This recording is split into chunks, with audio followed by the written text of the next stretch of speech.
Albert Einstein भगवान को मानते थे, लेकिन दूसरी तरफ स्टीफन हॉकिंग भगवान के होने से इनकार करते थे, और दोनों ही जाने माने महान वैज्ञानिक हैं। एल्बर्ट आइंस्टाइन भगवान को इसीलिए मानने लगे क्योंकि उनके अनुसार जब लाइट यानी रोशनी हमसे अरबों साल पहले अस्तित्व में आ चुकी थी, तो हम जीव तो लगभग 3 लाख साल पहले ही अस्तित्व में आए हैं। फिर भी हमारी आंखें उस रोशनी से कैसे जुड़ी हैं जो हमसे 1-2 नहीं बल्कि अरबों साल पहले बन चुकी थी।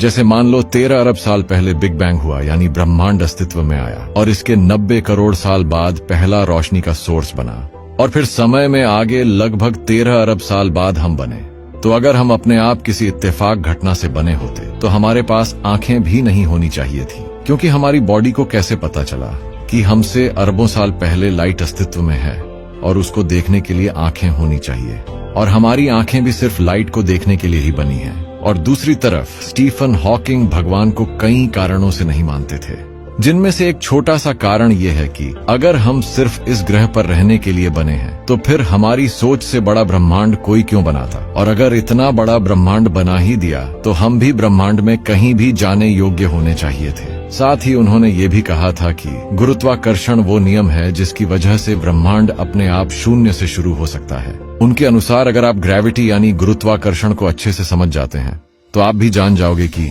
ये ब्रह्मांड खुद कैसे बन और चल सकता है।